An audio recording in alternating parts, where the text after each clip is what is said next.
So it's time to talk about listing templates on DocuSign. So first thing you need to do, obviously, is log into DocuSign. When you get to the home page here, click the yellow New button, and we're going to use a template. On here, it's My Templates. You will likely have to go to Shared with Me, but either way, go to where you see several templates that have been created, and my name should be on them. If anybody else's name is on them, don't use them. They're for other offices in other parts of the country, and so they will not apply. Okay, so go to URE Columbia Seller Docs and click Add Selected. Okay, the first thing that you need to do in order to use these templates effectively is to add the information of the people who are going to be the interested parties here. Okay, so seller 1, let's make the first seller Winston, and seller 2 can be Sylvia. Here's the thing, you need to know who the sellers are, okay? You need to understand who they are. Is it one person? Is it two people? You need to know, and if you need to add people, you can do that.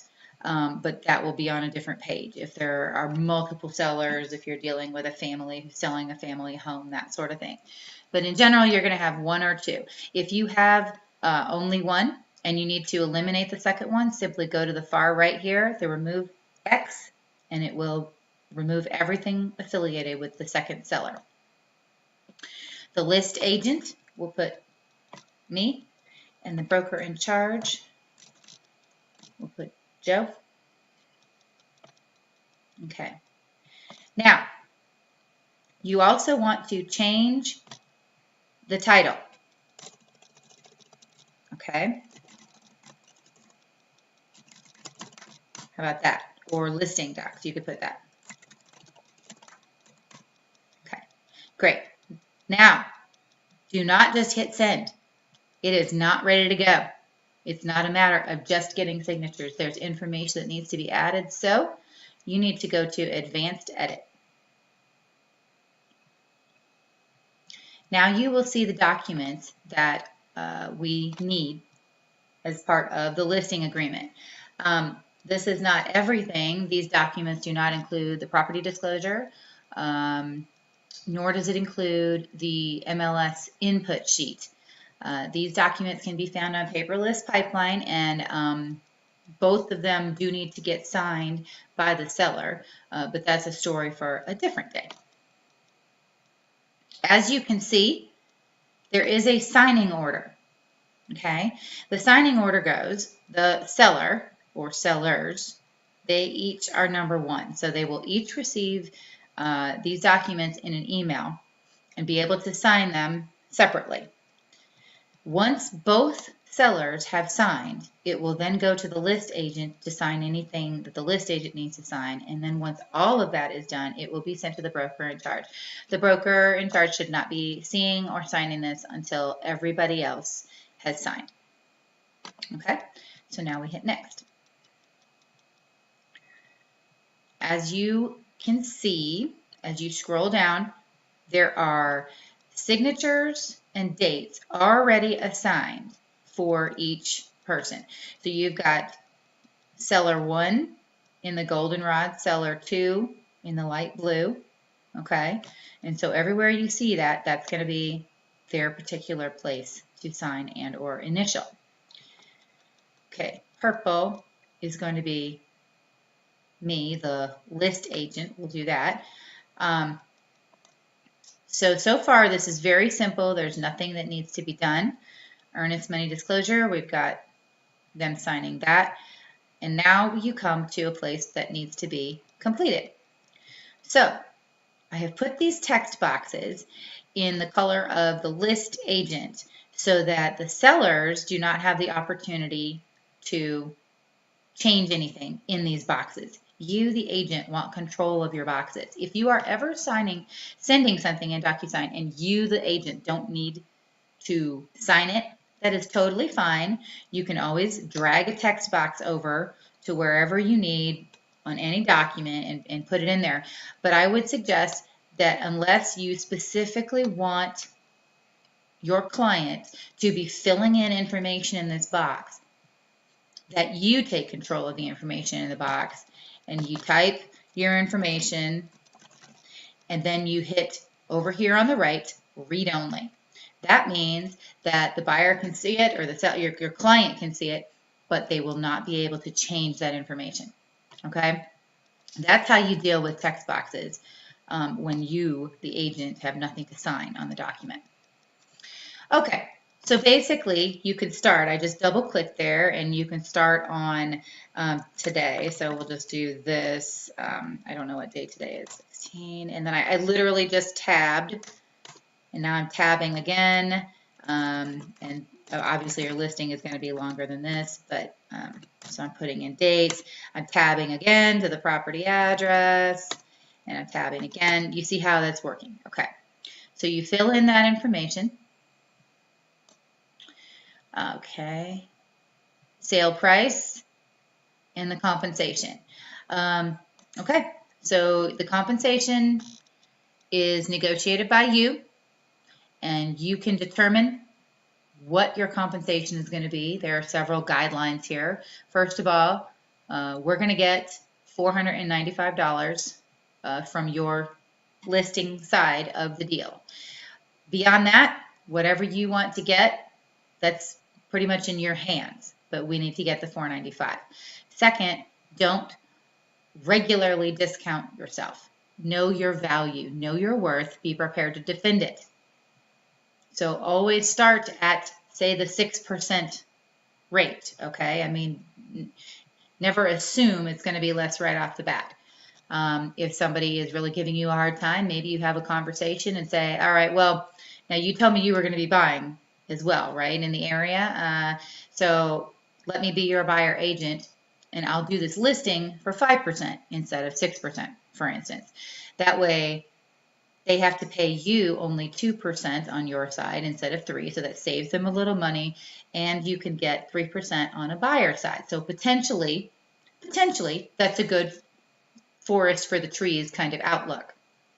You could also, for instance, say, tell you what, seller, let's do a 6% listing, but I understand your hesitance. Tell you what, if I bring the buyer myself, then I'm willing to do it for 4.5% instead of 6%. And it seems like you're giving them a good deal, and you certainly would be. And if you brought both sides, then you'd still be getting 4.5%. So that's not a bad day's work. But the odds of that happening are fairly slim. So you can be fairly safe in not worrying about reducing that commission rate or anything. So just keep these types of things in mind as ways to negotiate with your seller. But never automatically discount your rate. Don't underestimate the amount of work that you do. You deserve to be compensated. Okay, the blank days after the expiration of the authorization period, you can put 90. You can put any number you want in there. 90, 120, these are fairly common numbers. Basically, this is protecting you from an owner and a buyer collaborating outside of the deal and saying, hey, listen, let's get rid of the agent. I'll fire my agent, and then you can buy the house directly from me, and we'll all save money. So if that type of thing goes on, then you do have a claim to a commission. If, however, the seller says, you know what, it's not working, or if the listing agreement expires, that sort of thing, and they relist or they list with a new agent, this number in Section 5 means nothing. Once they've relisted, you're done. So just keep that in mind, that it is something to protect you as far as people who have seen the house while it was listed with you. If the seller is trying to deal directly with them within this period of time, you shouldn't be cut out of that deal. Okay, so as you can see, more initials and dates, and okay, the buyer's agent. Honestly, we really believe 3% should always go to the buyer agent, regardless of the deal that you are establishing for yourself in the course of this listing. The buyer agent did not negotiate this deal, and as best as possible, you should keep the buyer agent receiving 3%.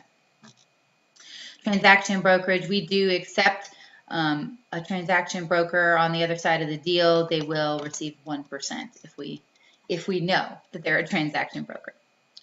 Okay, participation in MLS, it really just needs to be in the MLS. I don't know any other way to do it. I don't have these boxes checked because some people don't want a lockbox. It's really advisable to have a lockbox because that allows you to keep track of who's gone in and out of the house. It's a timestamp. It really helps as far as knowing what kind of activity there is. It allows you to do easier follow-up. It's just a good thing. So the seller doesn't want the lockbox to scratch up their door. No problem. Let's put it on a rail outside on the front porch, or let's put it around the side of the house. I've seen them on like the water meter. Whatever. There's bound to be a place you can put the lockbox. So do what you can to use the lockbox, and if absolutely they just refuse, then just click no. They don't want a lockbox. Okay. Marketing the property. Obviously, we're going to put it on the internet. We need to be able to take pictures. Okay. More initials. Okay, special stipulations. This is where you might put the deal that you struck if it were, seller agrees that if list agent brings the buyer, seller will pay 4% or 4.5% in commission instead of 6%. You can write that in that special stipulation section. So if there's something along those lines that you need to recognize, then you can do that.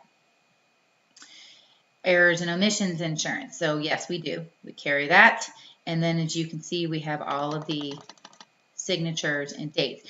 Note that these text boxes are in the color of seller 1.